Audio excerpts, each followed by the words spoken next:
Nous sommes en 845, dans l'Empire carolingien. Après le traité de Verdun, signé 2 ans plus tôt, les 3 petits-fils de Charlemagne se partagent l'héritage de leur grand-père. À l'ouest, Charles obtient la Francie occidentale qui s'étend des Flandres aux Marches d'Espagne. À l'est, Louis le Germanique reçoit la Francie orientale qui va des Bouches de l'Èbre à la Bavière. Coincé entre les deux, Lothaire acquiert la Francie médiane qui comprend l'Italie, la Provence, ainsi que la région située entre l'Escaut, la Meuse, le Rhin et la Vézère. Et si ce dernier est toujours le seul héritier du titre impérial, son autorité n'est plus que symbolique et il n'a aucun pouvoir ni sur son frère, ni sur son demi-frère. Dans ce contexte, après plusieurs décennies de guerre civile, la situation se détériore rapidement pour les Carolingiens. En Francie occidentale par exemple, les Aquitains refusent de reconnaître l'autorité de Charles et les Bretons en profitent pour attaquer les Marches. Sur les côtes, non content d'avoir ravagé Rouen et Nantes en 841 et 843, les Scandinaves s'apprêtent à attaquer Paris ainsi que la très riche abbaye de Saint-Denis. On dit alors qu'un chef danois légendaire, du nom de Ragnar Lodbrok, serait à la tête d'une flotte de 120 navires transportant près de 5000 hommes. Débordé sur les autres fronts, le roi de Francie occidentale n'aura pas les moyens de l'arrêter.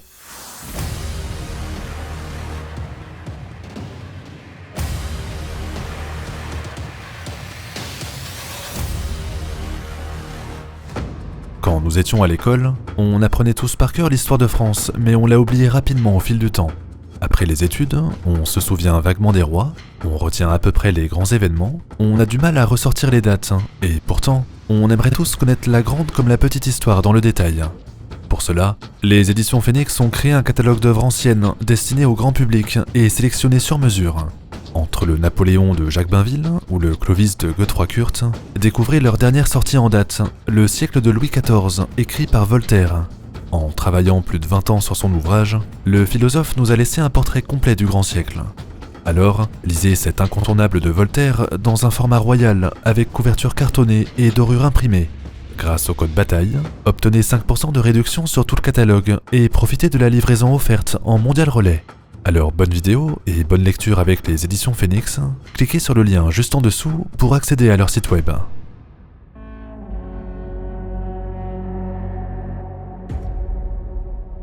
En mars 845, dans le royaume de Francie occidentale, le roi Charles le Chauve est surpris par une expédition danoise.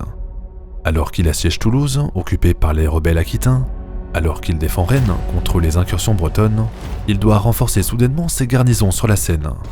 Là-bas, en effet, les hommes du Nord lorgnent sur l'abbaye de Saint-Denis ainsi que sur la ville de Paris dont ils n'avaient pu s'emparer 4 ans plus tôt.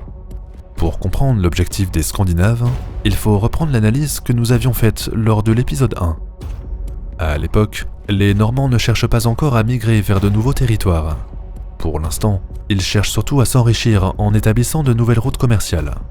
À l'est, par exemple, ils remontent les fleuves de la Baltique et descendent ceux de la mer Noire, se frayant un chemin jusqu'à Constantinople. Si l'occasion se présente, ils s'emparent de cibles faciles comme les abbayes, les monastères ou les églises mal défendues. On peut aussi expliquer ces agressions par une réaction défensive face à l'expansion du christianisme. Les massacres de Saxons perpétrés par Charlemagne à la frontière du Danemark ont laissé des traces. Réfugiés derrière le Danevirk, un mur défensif dont la construction date au moins de l'époque de Charles Martel, les hommes du Nord se méfient des chrétiens comme de la peste. En plus, beaucoup de Scandinaves sont réduits en esclavage par les Carolingiens qui les vendent au plus offrant. Les victimes de la traite sont séquestrées à Verdun avant de partir pour l'Afrique ou pour l'Orient. Alors, œil pour œil, dent pour dent, pendant la guerre civile des petits-fils de Charlemagne, ceux qu'on appelle aujourd'hui les Vikings dévastent toutes les côtes, tous les fleuves et tous les ports maritimes qui ne sont pas protégés. Des 2 côtés de la Manche, la furie des Normanorum, ou Normands en français, met fin à la prospérité des populations côtières. Dans ce contexte, alors que la Francie occidentale se déchire, un roi danois du nom de Ragnar Lodbrok en profite. Si vous avez regardé la série Viking, vous connaîtrez sûrement Ragnar comme un chef ambitieux, ingénieux et visionnaire qui cherche de nouvelles terres pour son peuple. Dans les sagas scandinaves, il apparaît surtout comme un unificateur qui lance des expéditions gigantesques à travers l'Angleterre et la Francie. Par contre, dans nos livres d'histoire, personne ne peut prouver que ce Ragnar ait réellement existé. Il serait peut-être un roi, peut-être un jarl, peut-être un fou sanguinaire, ou alors Ragnar désignerait plusieurs personnages en même temps ayant vécu à des époques et des lieux différents. Par commodité donc, on parle de Ragnar au Brévelu pour désigner le chef qui attaque la Seine en 845, mais on ne peut pas l'affirmer avec certitude. La seule chose dont on est sûr, c'est que la flotte est très importante et qu'elle a deux objectifs. D'abord, piller la ville de Paris, qui est secondaire à l'époque, mais cruciale pour le commerce de la région. Ensuite, mettre à sac l'abbaye de Saint-Denis, la perle de la royauté franque. Là-bas, ils sont gardés les gisants des rois, depuis au moins Dagobert, sans compter les reliques, les statues et les objets sacrés qui y sont exposés. Autrement dit, à Saint-Denis se trouve un véritable trésor, alors même que les Francs sont occupés à se battre entre eux. De l'autre côté, le roi Charles sait qu'un assaut sur l'abbaye de Saint-Denis lui coûterait le peu de soutien dont il dispose encore. Rappelez-vous de l'épisode précédent, lors de l'assemblée de Coulaine, fin 843, les grands aristocrates du royaume avaient mis la couronne carolingienne sous condition. Comme le pays est à feu et à sang, comme il est menacé par les Normands et comme il est envahi par les Bretons, et puisque toute cette situation est due à la guerre civile entre les petits-fils de Charlemagne, les grandes familles de Francie veulent s'ingérer dans les affaires royales. Le souverain ne prendra plus aucune décision sans l'accord des grands. S'il se montre incompétent ou tyrannique, la noblesse se révoltera contre lui.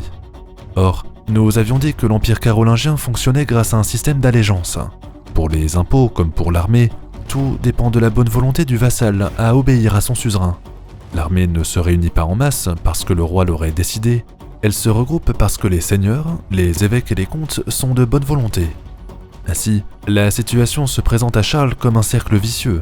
Moins il est soutenu par les grands, moins il a de soldats, moins il peut défendre son royaume contre l'envahisseur. Et s'il ne peut défendre son royaume, l'aristocratie lui reprochera encore plus son incompétence. Alors que faire ? Que faire pour lutter sur 3 fronts, la Bretagne, l'Aquitaine et la Seine, si Charles n'a ni troupes ni argent en quantité suffisante ? Ne pouvant être partout, il se dirige en priorité vers l'abbaye de Saint-Denis pour la défendre contre Ragnar. Si le Danois s'empare de ce lieu sacré, Charles le Chauve pourra dire adieu à sa couronne. Ainsi, à la fin mars 845, quand 120 navires danois transportant 5 à 6 000 hommes s'avancent vers la future capitale, les Francs préparent leur défense. Combien sont-ils ? Personne ne le sait. Peut-être 2, 3 ou 5 000 hommes, en comptant les garnisons dans la région. Quoi qu'il en soit, comme l'abbaye de Saint-Denis est à seulement 1 km du fleuve, Charles fortifie la rive droite en y plaçant le gros de ses forces. Déterminé à mettre l'envahisseur en déroute, il place une troupe moins importante sur la rive droite en embuscade. Dès lors que les Danois s'avanceront, ils surgiront soudainement pour assaillir les Langskip avec des flèches, avec des lances et avec des projectiles en tout genre. Quant à la ville de Paris, les habitants se préparent au pire. La ville est divisée en deux. L'ancienne cité gallo-romaine, sur la rive gauche, est une ville ouverte et sans muraille. L'île de la cité, entourée par 2 bras de fleuve, n'est protégée que par un mur romain qui tombe en ruine. Sachant Paris vulnérable, les plus riches ont déjà fui, laissant les pauvres se débrouiller seuls. Les prêtres ont caché les reliques et les objets sacrés.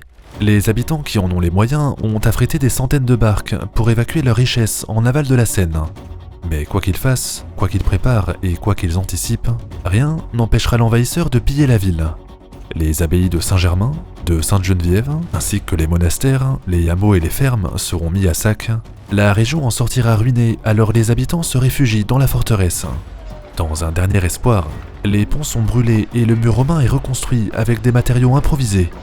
Désormais, tous les regards se portent sur le roi Charles en amont du fleuve, qui tient le destin de la ville entre ses mains. Malheureusement, le dispositif du Carolingien est très insuffisant. Peut-être informé par des espions ou par des habitants corrompus, les Danois ont débarqué un peu plus haut sur la rive gauche et attaquent les troupes franques à revers. Surpris alors qu'ils voulaient surprendre, les hommes de Charles se font massacrer sans pouvoir être secourus par leurs camarades. On raconte alors que pour intimider son ennemi, Ragnar aurait emmené tous les prisonniers sur la berge. Certains sont torturés, d'autres sont laissés agonisants sur le sol, les plus chanceux sont pendus et leurs souffrances sont abrégées rapidement. La mise en scène est macabre, certes, mais elle sert surtout à intimider les Francs restés sur l'autre rive. Le roi en personne entend ces hurlements. Les hommes voudraient se venger, sauf que Charles ne bouge pas pour ne pas perdre le peu de soldats qui lui restent. Pour lui, plutôt abandonner Paris que de laisser Saint-Denis entre les griffes de Ragnar.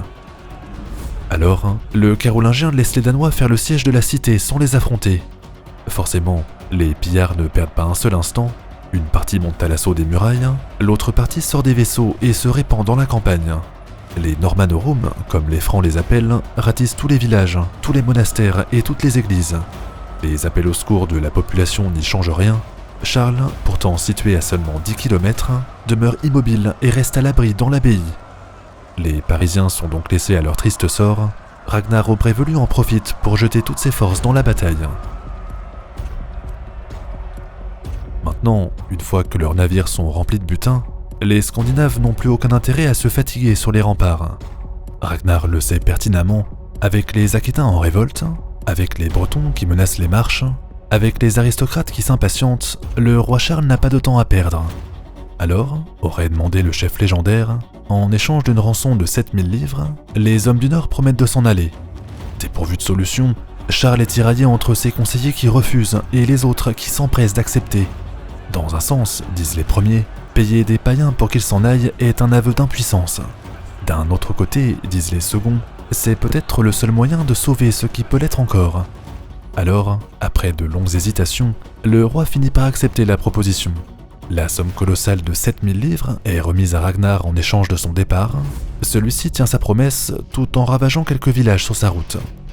Plus tard, on appellera ce type de rançon le Danegeld afin de désigner tous les paiements versés aux hommes du Nord en échange de leur merci. Pour tous les Scandinaves, c'est le signe que les Francs sont devenus tellement faibles qu'il suffit de les menacer pour obtenir de l'argent. Humilié, le roi de Francie occidentale n'est pas sorti des problèmes pour autant. Dépourvu de moyens, dépourvu de soldats, dépourvu de soutien, sa priorité est désormais de trouver une sortie de crise rapide avec les Aquitains. Pour ce faire, Charles le Chauve reconnaît tout simplement le chef rebelle, Pépin II, comme roi d'Aquitaine en échange de la paix. Le rebelle dépose les armes, le royaume d'Aquitaine se détache donc de la Francie occidentale dès l'été 845. La Francie en sort très affaiblie, mais au moins, elle peut se concentrer contre les Bretons dont les troupes menacent Nantes, Angers et Le Mans. Là-bas, le chef Nominoé exige la fin de l'influence carolingienne en Bretagne. Son objectif est très simple, en révoquant les évêques de Dol et de Vannes, évêques qui dépendent de l'archevêché de Tours, Nominoé écarterait tous ceux qui s'opposent à l'indépendance des Bretons. S'il gagne, il pourrait se proclamer prince, duc ou roi et fonder une glorieuse dynastie pour les siècles à venir. Faisant son maximum, le petit-fils de Charlemagne réunit environ 3 à 4 000 hommes sur les bords de Loire. N'ayant pas d'autre choix, il se réconcilie aussi avec Lambert de Nantes, qu'il avait pourtant trahi quelques années plus tôt. Ce dernier rompt alors son alliance avec Nominoé, puis pourchasse les pillards. Devant l'énorme supériorité numérique de leur ennemi, les Bretons se réfugient près de la Vilaine, non loin de la ville de Redon. Là-bas, leur cavalerie cherche un terrain favorable. Elle croit le trouver au confluent de l'Oust et de l'Aff, en plein milieu d'une zone marécageuse. Le piège est parfait. Les Francs sont tellement pressés d'en finir avant l'hiver qu'ils s'apprêtent à leur foncer dessus. Le problème, c'est que Charles n'a que de l'infanterie lourde qui s'embourbe dans les marais. Même aidés par les hommes de Lambert, les fantassins du roi se font tuer les uns après les autres contre des cavaliers bretons plus mobiles. Pire, en pleine mêlée, la rumeur court que le roi Charles s'est fait tuer d'un coup d'épée, ce qui déclenche une panique dans ses rangs. Les Francs s'enfuient en courant, abandonnent leur position et reculent en désordre. La bataille du Ballon, tirée du nom d'une abbaye qui se trouvait non loin, est une énième catastrophe pour la Francie occidentale. Le Carolingien est obligé de se montrer devant les troupes en fuite pour prouver qu'il n'est pas mort, mais quoi qu'il en soit, il ne peut pas changer le cours de l'histoire. Après avoir perdu son honneur devant Ragnar, après avoir perdu la face en Aquitaine face à son demi-neveu, voilà qu'il perd contre les Bretons dont l'armée est pourtant 3 à 4 fois plus petite. L'année 845 s'achève ainsi sur une impression d'effondrement. Il n'est pas certain que Charles puisse tenir sa couronne très longtemps.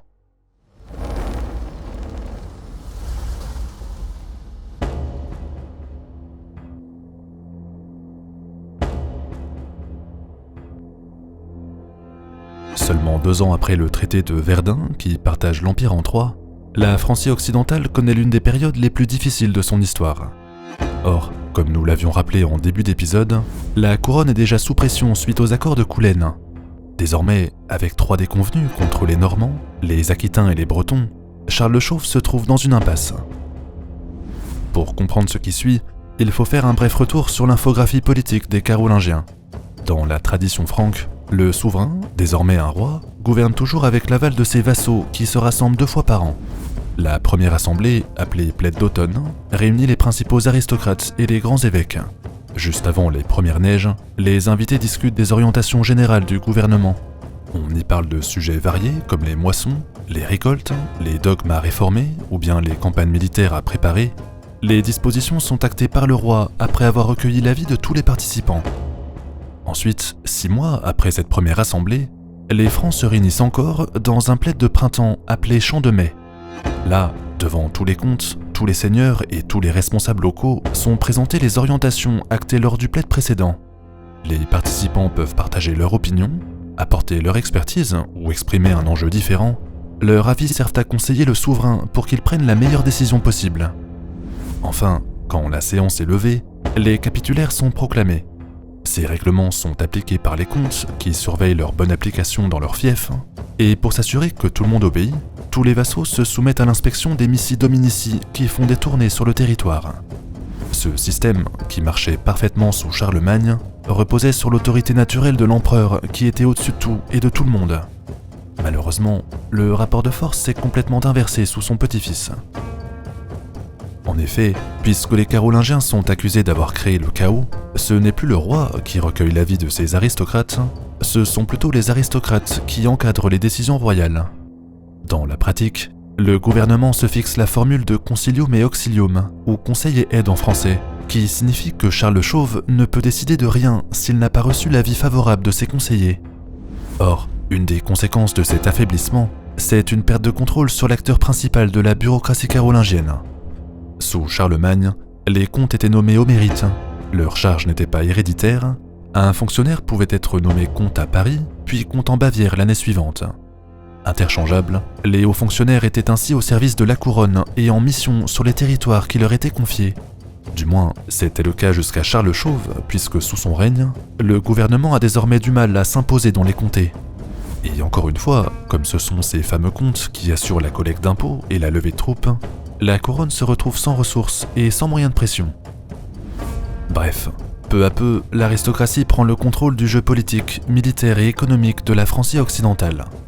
En 848, les hommes du Nord en profitent encore pour lancer des raids dans le Cotentin et en Aquitaine. Charles défend le littoral de la Manche, son demi-neveu Pépin II essaie d'organiser la défense de la Gironde. Malheureusement pour l'ancien rebelle, Bordeaux se fait submerger par les pillards et la ville est mise à sac. Comme Rouen, comme Paris ou comme Nantes avant elle, la cité en sort complètement ravagée et sa campagne est dévastée à son tour. L'ampleur de la catastrophe est telle que les Aquitains se révoltent contre Pépin II. On l'accuse de ne pas avoir défendu le royaume, on l'accuse de ne pas avoir anticipé, on l'accuse d'avoir été passif alors que le sort des habitants était entre ses mains. Lors d'une assemblée tenue à Limoges, la noblesse locale vote la déchéance de Pépin II. Elle réclame le retour de Charles, qui au moins a fait l'effort de défendre ses sujets dans le Cotentin. Ce dernier accepte, et voilà que seulement 3 ans après son indépendance, l'Aquitaine est réintégrée dans la Francie. Quant à Pépin II, le souverain déchu est emprisonné par son oncle. Maintenant, même si Charles le Chauve s'en trouve renforcé, il a toujours une guerre à gagner autour des Marches. En 849, le chef breton Nominoé profite de sa victoire récente pour fonder le royaume de Bretagne. L'ancien fonctionnaire carolingien se fait couronner à Dole, il est nommé prince et son fils, Érispoé, obtient le titre de roi. Les deux hommes en profitent pour agrandir leur territoire. Ils font rapidement le siège de Nantes, de Rennes et de Redon qui tombent entre leurs mains. Nominoé meurt au cours de l'offensive, son fils se venge en attaquant Angers, Le Mans et Laval qui sont pillés par la cavalerie bretonne. Charles le Chauve tente de réagir, il rassemble environ 3 à 4 000 hommes sur la Loire et pourchasse Érispoé. Malheureusement pour lui, les 600 à 800 cavaliers bretons sont électrisés par la présence de leur roi. Ils résistent à tous les assauts et empêchent les Francs d'avancer. En 851, lors de la bataille de Janglande, le Carolingien est encore battu et doit se replier en catastrophe sur Angers.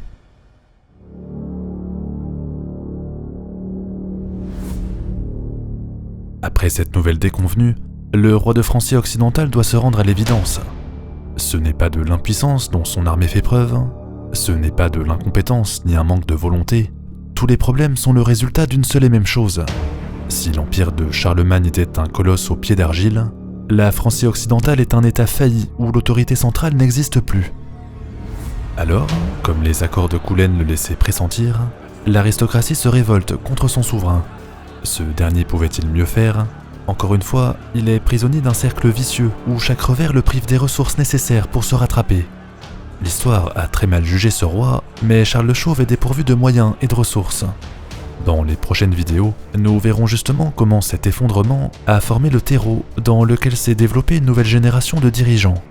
L'avènement des Capétiens, qui fonderont plus tard le royaume de France, semble plus proche que jamais. Si cet épisode vous a plu, n'oubliez pas de laisser un j'aime et de vous abonner pour ne pas manquer la suite. Merci aux éditions Phoenix d'avoir rendu cette vidéo possible. Découvrez une collection complète sur des périodes aussi diverses que le Moyen-Âge, la Révolution, Napoléon ou encore Louis XIV. En plus, tous les livres sont fabriqués en France et 50% des bénéfices sont reversés à des associations qui défendent le patrimoine. Quant à nous, rendez-vous dans 2 semaines pour l'épisode 4, l'avènement de Robert le Fort et la grande armée païenne à l'assaut de l'Angleterre.